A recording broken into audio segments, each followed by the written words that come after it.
Hello बच्चों, good morning all of you.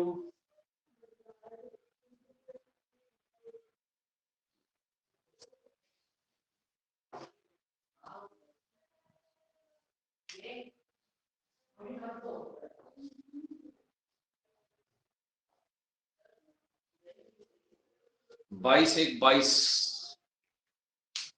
मुद्रा 7 वाला आपका चैप्टर करा थे, सभी खोल लो। सभी बच्चे खोलेंगे। Open your books.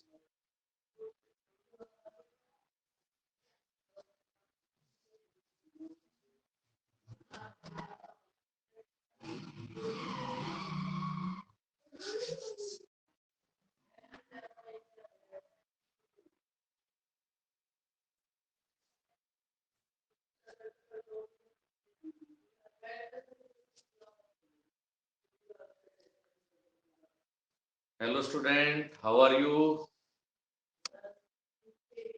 Nitin, Krishna Sharma, Khushi Sharma, Krishna कौन आ गया जी? नया बच्चा एक खुशी है। अच्छा, आउट हो गया। नमन, क्या मेरी आवाज सुन रहे हो सभी बच्चे? Can you hear me? Yes sir, yes okay sir. Okay okay बेटा, खुशी ओके, जतिन ओके बेटा। अभी सभी बच्चे आ जाते हैं, फिर उसके बाद स्टार्ट करते हैं, ठीक है? जल्दी आपके स्कूल खुल जाएंगे, उम्मीद है। जो काम मैंने करवा दिया वो दोबारा नहीं करवाऊंगा मैं। जो चैप्टर मैंने पढ़ा दिए वो दोबारा नहीं पढ़ाए जाएंगे बच्चों, इसलिए उसको कंसंट्रेट होके करें।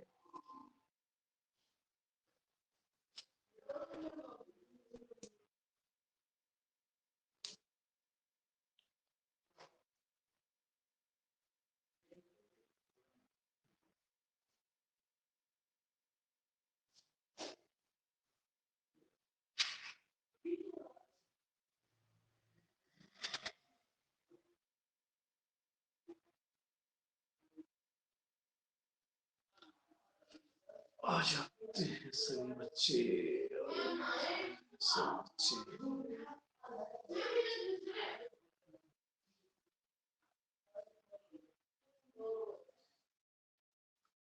कल खुशी यादव भी थी, वो नहीं आ रही आज। चेतन प्रभा भी नहीं आती, संगीता भी नहीं आती लाइव।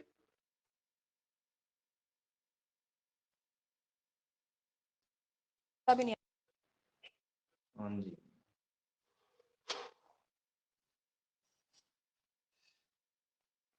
संगीता भी कंटिन्यू नहीं है। गुड मॉर्निंग नवीन, गुड मॉर्निंग हर्ष, हितेश, गुड मॉर्निंग नवीन। मैसेज मैं सुन नहीं पाता एक्चुअली, आप वॉइस करके बोल दिया करो सर। आ रही है वॉइस अच्छी तरह से। अभी माइक लगाने के बाद तो फिर आवाज नहीं आएगी आपकी। Morning sir. Morning morning morning बेटा, मॉर्निंग सर हाँ जी। अच्छा, वेरी गुड। आर्यन आ गया। मॉर्निंग आर्यन।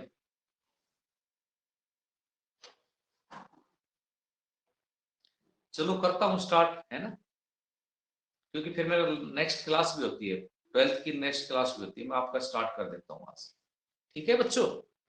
माइक लगाता हूँ, आपकी आवाज नहीं आएगी मेरे पास। ओके बच्चों, अभी तक जो मैंने बताया, अभी तक जो मैंने करवाया उसके बारे में आपको बता देता हूँ। अभी तक जो मैंने करवाया है उसके बारे में आपको बता देता हूँ कि मैंने अभी तक जो बेटे करवाया उसमें भारत में औपचारिक तथा अनौपचारिक क्षेत्रकों के जो क्षेत्र हैं उनके बारे में मैंने आपको करवाया। यानी कि औपचारिक क्षेत्र क्या होते हैं, अनौपचारिक क्षेत्र क्या होते हैं, उसके बारे में मैंने आपको बताया। कल जो रहा था, कल का सेशन था ऋण। जब भी हम बैंक से, औपचारिक क्षेत्रकों से या अनौपचारिक क्षेत्रकों से, प्यारे बच्चों, जब ऋण लेते हैं, जब हम लोन लेते हैं, जब हम कर्ज लेते हैं, तो उसमें क्या क्या आवश्यक शर्तें रखता है बैंक, उसके बारे में बता चुका हूं कल की सेशन में। और प्राचीन, उससे पहले परसों जो मैंने कराया उसमें मुद्रा का जो आधुनिक रूप है उसके बारे में मैंने आपको बताया था कि मुद्रा का आधुनिक रूप क्या है, उसके बारे में आपको करवा चुका हूं ऑलरेडी कंप्लीट। बेटा आज का जो टॉपिक है वो है निर्धनों के स्वयं सहायता समूह। देखो बच्चों, इससे पहले पढ़ाऊं मैं आपके बारे इसके बारे में आपको थोड़ा सा बता देता हूँ। बेटा क्या होता है कि ग्रामीण क्षेत्र में कई बार क्या होता है कि जो ग्रामीण क्षेत्र में जो कमजोर व निम्न तबके के जो लोग होते हैं, जो जिनको हम बीपीएल कहते हैं, इनकी बिलो पॉवर्टी लाइन, इनकी गरीबी रेखा से जो नीचे जो लोग जीवन यापन करते हैं, वो क्या करते हैं प्यारे बच्चों, अपना एक 10 20 30 50 लोग या 100 लोग या उससे ज्यादा भी लोग मिलकर एक अपना संगठन बना लेते हैं, एक ऑर्गेनाइजेशन बना लेते हैं, और वो ऑर्गेनाइजेशन बैंकों के माध्यम से जुड़ जाते हैं, और उनके बैंकों के माध्यम से वो छोटा मोटा कर्ज लेने में सक्षम होते हैं, यानी कि काबिल होते हैं, और बैंक उन्हें आसानी से वो लोन दे देता है। और इस प्रकार से स्वयं सहायता समूह बहुत सारे राज्यों में और बहुत सारे केंद्र शासित प्रदेशों में सक्रिय है वर्तमान में भारत में। और ये अपना छोटा मोटा व्यवसाय या कोई भी कार्य करते हैं, इनके माध्यम से उसको आसानी से उनको कर्ज मिल जाता है। तो चलो निर्धनों के स्वयं सहायता समूह का मैं आपको कराता हूँ। पेज नंबर 50 पे है, आर्थिक विकास की समझ का पेज नंबर 50 पे है मेरी बुक्स के अंदर। आपकी बुक्स के अंदर आप देख लेना 51 पे है या 50 पे है, 49 पे है, एज यू। तो पिछले खंड में हमने देखा, मैं स्टार्ट कर रहा हूं बेटा, पिछले खंड में हमने देखा कि निर्धन परिवार ऋण के लिए अब भी अनौपचारिक स्रोतों पर निर्भर करते हैं, यानी कि जमींदार, साहूकार या जो धनाढ्य लोग होते हैं या मित्र होते हैं, सगे संबंधी होते हैं, उनसे ज्यादातर कर्ज लेते हैं। बट क्या वो जो कर्ज लेते हैं उस कर्ज का उन्हें कई गुना ज्यादा ब्याज देना पड़ता है, और वर्तमान में भारत के अंदर इस प्रकार से स्वयं सहायता समूह बहुत ज्यादा सक्रिय है। भारत में सभी ग्रामीण क्षेत्रों में बैंक मौजूद तो नहीं है, लेकिन जहां कहीं भी मौजूद है, बैंक से कर्ज लेना अनौपचारिक स्रोतों से कर्ज लेने की तुलना में ज्यादा मुश्किल होता है। यानी कि बैंक की जो शर्तें होती हैं, उन शर्तों को आमतौर पर अमूमन रूप से वो पूरा नहीं करते। जब उस चीज को पूरा नहीं करते तो उस एवज में क्या करते हैं कि वो अनौपचारिक क्षेत्रों से ऋण लेते हैं, और फिर कर्ज जाल के अंदर फंसते चले जाते हैं। जैसा कि मैंने मेगा के मामले, मेगा का जो एग्जाम्पल बताया था ना मैंने कल, तो उसमें देखा कि बैंक से कर्ज लेने के लिए ऋणाधार और विशेष कागजों की जरूरत पड़ती है। ऋणाधार की अनुपलब्धता एक प्रमुख कारण है जिससे गरीब बैंकों को से ऋण नहीं ले पाते। दूसरी ओर बात हम बेटा ये देखेंगे कि अनौपचारिक ऋणदाता जैसे अनौपचारिक में जैसे साहूकार इन कर्जदारों को व्यक्तिगत स्तर पर जानते हैं, और इस कारण से अक्सर बिना जो कोई ऋणाधार के यानी कि समर्थक ऋणाधार के उनको तैयार कर लेते हैं भी आपके कुछ भी नहीं देंगे, आपके कुछ भी गिरवी नहीं रखवाएंगे और आपको कर्ज दे देंगे। कर्जदार जरूरत पड़ने पर पुराना ऋण चुकाए बिना भी नया कर्ज लेने के लिए साहूकार के पास चले जाते हैं। लेकिन बच्चों क्या होता है कि महाजन की ब्याज की दर होती है वो बहुत ऊंची रखते हैं, लेन देन की जो लिखा पढ़ी भी वो पूरा नहीं करते, और निर्धन क्या होते हैं कि कर्जदारों को तंग करते हैं। निर्धन निर्धन कर्जदारों को ये साहूकार होते हैं तंग करते हैं, उन पर नए नए टॉर्चर अपनाते हैं। बेटा हाल ही के वर्षों में लोगों ने गरीबों को उधार देने के लिए कुछ नए तरीके को अपनाने की कोशिश की है, और एक जो विचार है वो ग्रामीण क्षेत्र में गरीब विशेषकर महिलाओं को छोटे छोटे स्वयं सहायता समूह संगठित हुए हैं और अपनी पूंजी जमा करते हैं और एकत्रित करते हैं, उसके आधार पर बैंक उनको आसानी से जो औपचारिक क्षेत्र के जो ऋण है वो आसानी से मिल जाते हैं। एक विशेष स्वयं सहायता समूह में दूसरे एक दूसरे की पड़ोसी यानी कि 15 20 सदस्य होते हैं जो नियमित रूप से मिलते हैं और बचत करते हैं। प्रति बचत उनकी 2500 रुपए से लेकर या अधिक ज्यादा भी हो सकती है, और यह परिवारों की बचत करने की क्षमता पर भी निर्भर करती है। प्यारे बच्चों, अब ये सदस्य अपनी जरूरतों को पूरा करने के लिए छोटे कर्ज समूह से ही ले लेते हैं, यानी कि जो खुद स्वयं सहायता समूह बनाते हैं उन्हीं में आपस में जिनको भी जरूरत होती है उनको जो लोन होता है कर्ज होता है वो दे लेते हैं अपने आप ही, और ये संस्थाएं रजिस्टर्ड होती है सरकार द्वारा, यानी कि इनको रजिस्टर्ड करवा लेते हैं और उसके आधार पर ये संस्थाएं चलाते हैं। भारत में आजकल ये बड़ी सक्रिय है इस प्रकार की जो संस्थाएं हैं, और आपस में एक दूसरे पर सहायता करते हैं। सहायता करने के साथ जो भी ब्याज इंटरेस्ट होता है वर्ष में, मासिक में, या जो भी होता है, वो आपस में उसको डिवाइड कर लेते हैं। प्यारे बच्चों, स्वयं सहायता जो स्वयं इन कर्जों को ब्याज लेते हैं, लेकिन यह साहूकार द्वारा लिए जाने वाले ब्याज से बहुत कम होता है। और इस प्रकार से 1 या 2 वर्षों के बाद अगर ये स्वयं सहायता समूह नियमित बचत करता है तो समूह बैंक से अच्छा ऋण लेते हैं, और ऋण समूह के नाम पर लिया जाता है। और इनका मकसद क्या होता है कि सदस्यों के लिए स्वयं रोजगार, यानी कि अपना कोई भी रोजगार सर्जन कर सकते हैं और रोजगार के अवसर पैदा हो जाते हैं। उदाहरण के लिए आपको सदस्यों के छोटे छोटे कर्ज अपनी बिना गिरवी जमीन छुड़वाने के लिए करते हैं, या कार्यशील पूंजी जो उनकी होती है, जैसे बीज, खाद, या कपड़ों का व्यवसाय करने के लिए, या मोमबत्ती, या और छोटी मोटी माचिस वगैरह का इसका व्यवसाय करने के लिए ये कार्य करते हैं। आप इसके अंदर देख भी रहे होंगे एक एग्जाम्पल पेज नंबर 51 के अंदर कि किस प्रकार से छोटे छोटे स्वयं, गुजरात का एक एग्जाम्पल दे रखा है, इसके अंदर आप देख भी रहे होंगे, आपके पास बुक है तो। घर बन घर बनाने वाली जो के लिए, या सिलाई का कारोबार करने के लिए, हथकरघा या पशु इत्यादि खरीदने के लिए स्वयं सहायता समूह एक दूसरे की सहायता करते हैं। प्यारे बच्चों, बचत और ऋण गतिविधियों से संबंधित ज्यादातर महत्वपूर्ण निर्णय स्वयं, इनकी समूह के सदस्य स्वयं लेते हैं, और समूह दिए जाने वाले ऋण, उनका लक्ष्य, उनकी रकम, ब्याज दर, वापस लौटाने की अवधि आदि के बारे में भी निर्णय लेते हैं। प्यारे बच्चों, इस ऋण को लौटाने का जो जिम्मा होता है वो जो स्वयं सहायता समूह होता है, उनका जो मुखिया होता है या सदस्य होते हैं, 1 2 3 जो भी होते हैं, उनके उनके उनका रहता है, उनका सर्वोच्च रहता है, उनका मुख्य रहता है। और जो क्योंकि बैंक रहता है तो बैंक उनकी एवज के अंदर इन समूहों को ऋण आसानी से दे देते हैं बगैर कोई शर्त पूरा किए।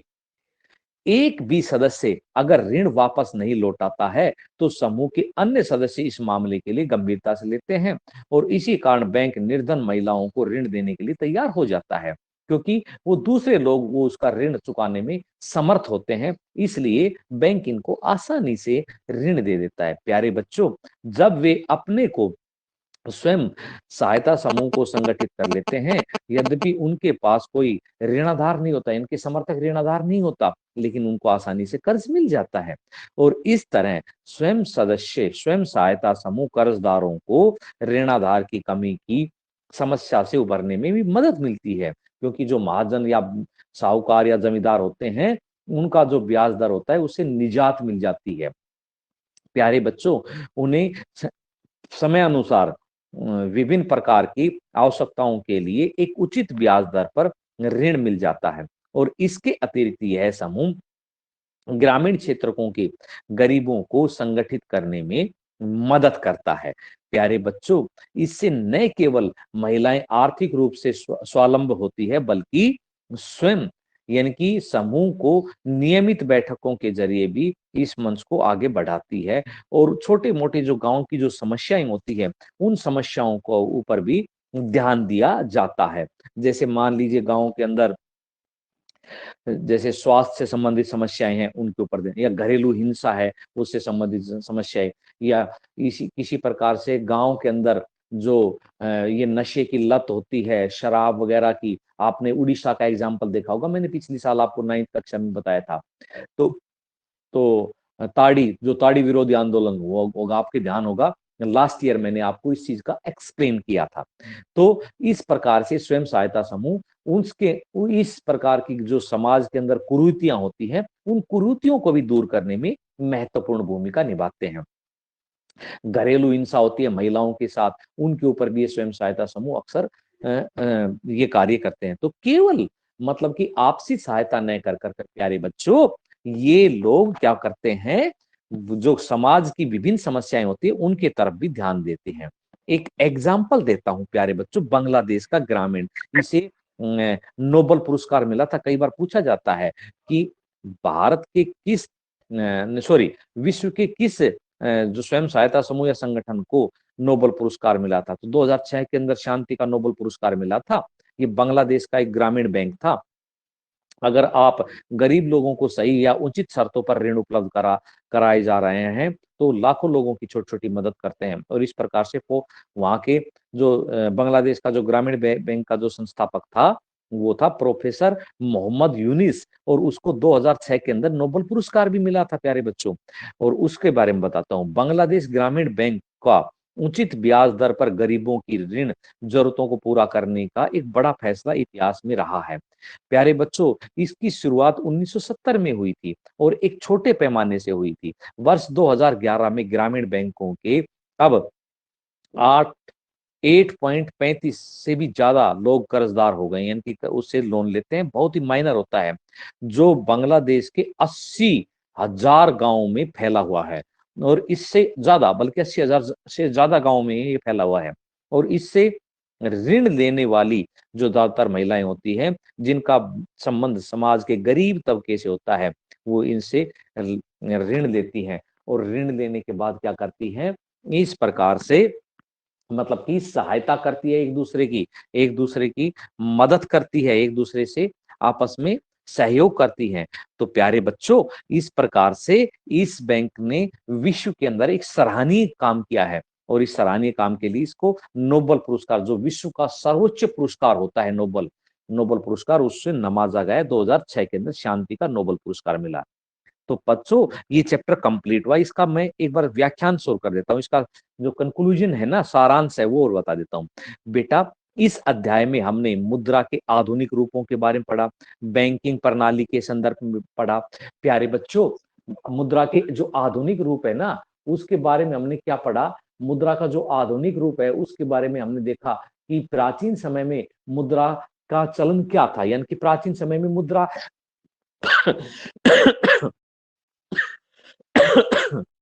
प्राचीन समय में बच्चों मुद्रा क्या थी, यानी कि कोडी या अलग अलग प्रकार की मुद्रा थी। आपने देखा होगा, मैंने आपको शो किया था परसों का, जो मैं चैप्टर पढ़ा रहा था तो मैंने बताया था। फिर आधुनिक समय के अंदर जो वर्तमान में हम देखेंगे कि मुद्रा की जो हमारी करेंसी है, वो नोट या सिक्के हैं, इनके माध्यम से करेंसी का चलन हुआ। तो समय समय पर मुद्रा, और उससे पहले यदि हम और 500-700 साल, 1000 साल पहले की बात करते हैं, तो वस्तु विनिमय प्रणाली थी, यानी कि एक्सचेंज थी, वस्तु विनिमय प्रणाली थी। और उस प्रणाली के माध्यम से ये सारी चीजें मतलब कि प्रचलित थी। तो प्यारे बच्चों, ये चीजें थी, यानी कि मुद्रा का जो चलन था, वो चलन ये मतलब कि हमारे देश में नहीं, बल्कि विश्व के विश्व के बहुत सारे देशों के अंदर अलग अलग मुद्राओं का चलन रहा है। प्यारे बच्चों, फिर मैंने दोबारा इसके नेक्स्ट टॉपिक में पढ़ाया कि दूसरी तरफ कर्जदार बैंकों से ऋण कैसे लेते हैं, समर्थक ऋण आधार के आधार पर वो कैसे ऋण देते हैं, उस ऋण के बारे में मैंने आपको बताया। उसके बाद प्यारे बच्चों, जैसा कि हमने देखा कि ऋण के सकारात्मक जो प्रभाव है, यानी कि पॉजिटिव इम्पैक्ट है, उनके बारे में मैंने आपको बताया कि कुछ परिस्थितियों में वे कर्जदार की स्थिति को बद से बदतर बना दे, यानी कि जब हम साहूकार से या जमींदार से लोन लेते हैं, तो किस प्रकार से वो कर्ज जाल के अंदर फंसा देते हैं। और उनको कुछ न कुछ जो उनकी समर्थक जो ऋण आधार होती है, पूंजी, उसको जो रखते हैं, उसको वो गिरवी रखनी पड़ती है। गिरवी रखने के साथ क्या करते हैं प्यारे बच्चों, वो छुड़वाना बड़ा मुश्किल हो जाता है। और उसको गिरवी रखी हुई पूंजी को वो जमींदार साहूकार होते हैं, वो कब्जा लेते हैं। तो इन चीजों से भी सहायता, हमें स्वयं सहायता समूह होती है, तो इनसे मुक्ति मिलती है। इसके बाद मैंने आपको बताया था कि औपचारिक तथा अनौपचारिक क्षेत्रों के बारे में। औपचारिक क्षेत्र के क्या होते हैं प्यारे प्यारे बच्चों, औपचारिक क्षेत्र होते हैं जो सरकार द्वारा रजिस्टर्ड होते हैं, इनकी सरकार द्वारा वो पूंजी मतलब कि वो संस्थाएं रजिस्टर्ड होती है, नॉमिनेट होती है सरकार द्वारा, उनकी वो पूंजी होती है जो ग्राहकों की होती है, वो सुरक्षित रहती है औपचारिक क्षेत्रों के अंदर। उसके साथ साथ RBI, reserve bank of India, ये उनकी जो ब्याज दर होती है वो निर्धारित करता है। तो ये औपचारिक। अनौपचारिक के बारे में आपको पता ही कि जमींदार साहूकार या मित्रगण वगैरह जो भी होते हैं, रिश्तेदार वगैरह, तो ये अनौपचारिक में आते हैं। वर्तमान समय में अमीर परिवार औपचारिक स्रोतों से ऋण ज्यादा लेते हैं, जबकि गरीब परिवार अनौपचारिक क्षेत्रों से पर निर्भर होते हैं। डायग्राम के माध्यम से मैंने आपको बताई थी ये चीजें। और यह अनिवार्य है कि औपचारिक क्षेत्र के कुल ऋणों में वृद्धि तो हुई है, ताकि महंगे अनौपचारिक ऋणों पर भी निर्भरता कम हो रही है। साथ ही बच्चों, बैंक व सहकारी समितियां इत्यादि से गरीबों को मिलने वाली जो अनौपचारिक ऋण का है जो एक बड़ा हिस्सा है वो भी रहता है। ये दोनों कदम विकास के लिए एक महत्वपूर्ण भूमिका निभाते हैं। ये बच्चों पूरे चैप्टर का मैंने आपको सारांश बता दिया। चैप्टर तो मैंने अच्छी तरह पढ़ा ही दिया, उसके साथ साथ मैंने चैप्टर का आपको एक सारांश यानी कि लास्ट के अंदर जो कंक्लूजन होता है वो कंक्लूजन भी मैंने एक्सप्लेन कर दिया, आपको बता दिया है। प्यारे बच्चों, इसके क्वेश्चन आंसर आप मंडे को मैं सेंड कर दूंगा, आपने क्वेश्चन आंसर इसके करने हैं। एक बार आपने ना सभी आप क्वेश्चन आंसर करके देखेंगे, जैसा मैं आपको थोड़ी व्याख्यांश कर देता हूँ इसके एक्सरसाइज के क्वेश्चन तो सबके पास होंगे, अदर एक्स्ट्रा क्वेश्चन होंगे वो मैं आपको भेज दूंगा, वो मैं आपको बता दूंगा। प्यारे बच्चों, जैसे कि जोखिम वाली परिस्थितियों में जो ऋण कर्जदार के लिए कर्जदार के लिए समस्या कैसे खड़ी कर देते हैं, इनकी जोखिम यानी कि हम कोई रिस्क लेते हैं और उसमें किस प्रकार की समस्या हमारे सामने आती है, तो उसको हम बताना है। आप करके देखना रफ कॉपी के अंदर, फेयर के अंदर मैं आपको करवाई दूंगा, मंडे को भेज दूंगा आपको क्वेश्चन आंसर। दूसरा है बेटा कि मुद्रा आवश्यकताओं के दोहरे सहयोग की समस्या को कैसे सुलझाता है, यानी कि आवश्यकता की दोहरे सहयोग, आवश्यकता का दोहरा सहयोग समझ गए ना बेटा, जैसे किसी को किसी चीज की आवश्यकता है, किसी को दूसरी चीज की आवश्यकता है, तो वो आपस में किस प्रकार से, कौन बोल रहा है भाई, मैं आवाज नहीं सुन रहा हूँ, बाद में बात करना, माइक हटाऊंगा तब बाद में बात करना प्यारे बच्चों, ठीक है। हाँ, अभी तो मेरी आवाज सुन लो आप आराम से, अभी बीच में ना बोले, ठीक है, मुझे सुनाई नहीं दे रहा है आपका आवाज, बाद में जब आपका नंबर आए ना तब आप एक एक मैं एक एक का सबका इंडिविजुअली आपको नाम बोल दूंगा, फिर आप बता। दूसरा क्वेश्चन है कि आवश्यकता के दोहरे सहयोग, यानी कि दो व्यक्तियों को उस चीज की आवश्यकता होती है, आवश्यकता का दोहरा सहयोग उसको किस प्रकार से खत्म करता है। मैंने अगर इस चीज को आप नहीं कर पा रहे हो तो पिछली वीडियो देख लेना, उसके अंदर आपको मिलेगा। दूसरा कि अतिरिक्त मुद्रा वाले लोगों को जरूरतमंद लोगों के बीच में किस प्रकार से मध्यस्थता करता है, मेडिएटर के रूप में किस प्रकार से क्या कार्य होती है वो आपको बताना है। एक एग्जाम्पल चौथा क्वेश्चन है कि 10 रुपए का नोट देखिए और इसके ऊपर क्या लिखा हुआ है, और क्या आप इस कथन को व्याख्या, 10 रुपए का आप नोट देखना है, उसपे क्या क्या चीजें, किस बैंक का नाम लिखा हुआ है, कौन गवर्नर है, किसके साइन होते हैं, उसका अच्छी तरह से मूल्यांकन करना है और फिर उसके बारे में आपको बताना है। और पांचवा क्वेश्चन है कि बच्चों कि हमें भारत में ऋण के औपचारिक स्रोतों को बढ़ाने की जरूरत क्यों है। आपको पता होगा, मैंने अभी आपको बताया, क्योंकि अनौपचारिक स्रोतों से जब हम ऋण लेते हैं तो उसकी ब्याज दर अधिक होती है, इसके बारे में आपको लिखना है, तो ये आपने बताना है। छठा है बेटा कि गरीबों के लिए स्वयं सहायता समूह के संगठनों के पीछे मूल विचार क्या था, क्योंकि कर्जदारों से मुक्ति दिलाना, जमींदारों उनका ब्याज औपचारिक अनौपचारिक क्षेत्रों का जो ऋण लेते हैं, कर्ज लेते हैं, वो अधिक होता है और इसलिए उससे निजात दिलाना, उसको कम करना, यही होता है।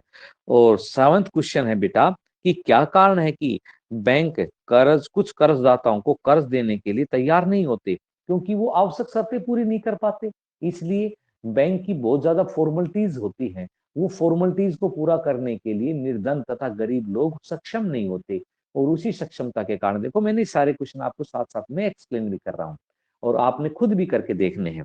और बेटे आठवां अगला क्वेश्चन है कि भारतीय रिजर्व बैंक अन्य बैंक गतिविधियों पर किस प्रकार से निगरानी रखता है, मतलब कि जो रिजर्व बैंक आरबीआई है वो किस प्रकार से निगरानी रखता है और किस प्रकार से कार्य करता है, उसके बारे में बताएं कि रिजर्व बैंक उनकी ब्याज दरों पर या सभी बैंकों को होल्ड करता है उसके बारे में।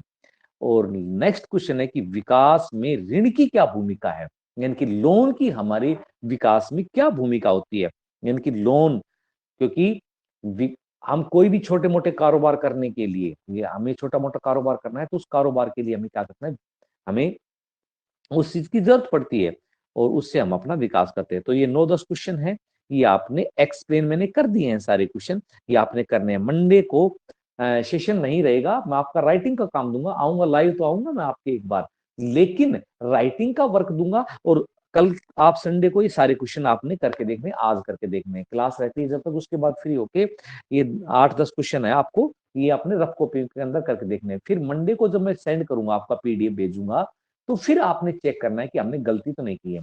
मंडे को मैं सारे क्वेश्चन आपको सेंड कर दूंगा, जितने भी क्वेश्चन है ना इस चैप्टर की पीडीएफ बना के आपको कंप्लीट क्वेश्चन, इस छोटे बड़े जो भी क्वेश्चन होंगे वो सारे सेंड कर दूंगा। ठीक है बच्चों, अब आपके one by one any doubt है वो मुझसे कैन यू एक्सप्लेन मी।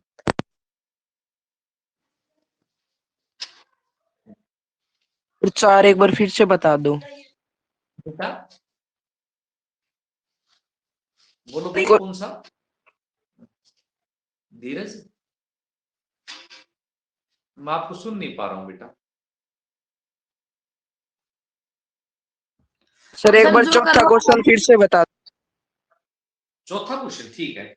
देखो 10 रुपए के नोट है, 10 रुपए वो करेंसी वाला,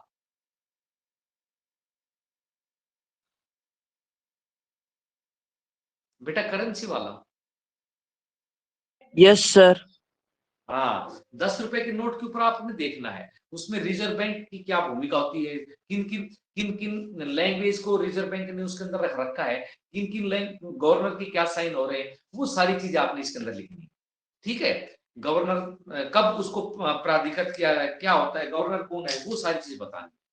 ठीक है, वन वन एक एक सिर्फ एक एक सर 5th क्वेश्चन बता दो एक बार।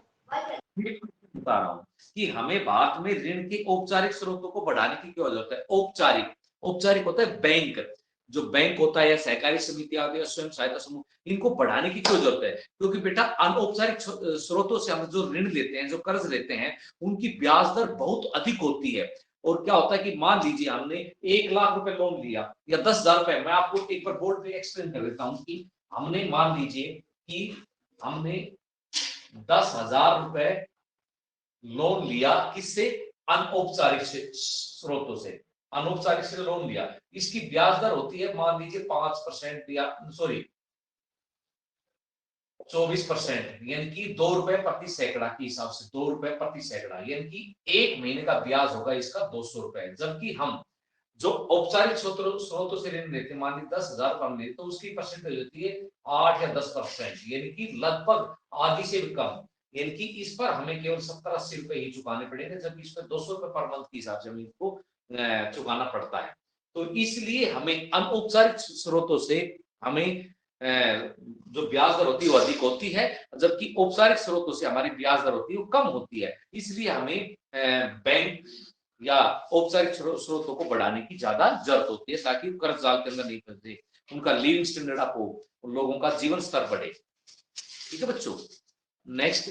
ठीक है खुशी, आ गया क्लियर? Yes sir. ओके बेटा, और एनी डाउट?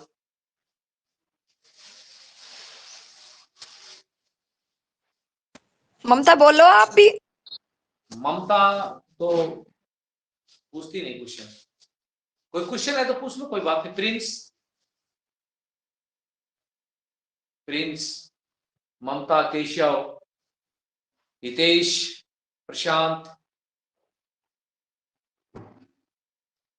के मैसेज ना किया करें मेरे पास गुड मॉर्निंग, यदि सभी कैसे गुड मॉर्निंग के मैसेज सुनो, ठीक है ना। आप जब लाइव क्लास रहते हो तब गुड मॉर्निंग बोला करो, मैसेज ना किया करें गुड मॉर्निंग का मेरे पास। व्हाट्सअप करते हुए मेरे पास इतने ज्यादा, क्योंकि मेरा फिर सभी के ऐसे मैसेज ना डाले बेटा। प्रशांत एक बार पहले बताया था। सर नोटबुक चेक कब करोगे? नोटबुक मैं करूंगा मंगलवार को, ये क्वेश्चन भेज दूंगा ना मंडे को, जैसे आज आप करोगे, सोमवार को मैं अपनी पीडीएफ भेजूंगा, सोमवार को आप कर लेना, मंगलवार को नोटबुक चेक करो, फाइनल है मंगलवार को। वीडियो ऑन रखना, तैयार रखना, आप अपनी माइक और उसके जिसका नाम बोलूं वो अपने तैयार रखना। देखना मंगलवार को स्ट्रेंथ बहुत कम रहेगी बच्चों की, लाइव नहीं आएंगी। Any doubt? No sir. Okay okay, ठीक है फिर नो सर। बच्चों। हाँ ठीक है, ओके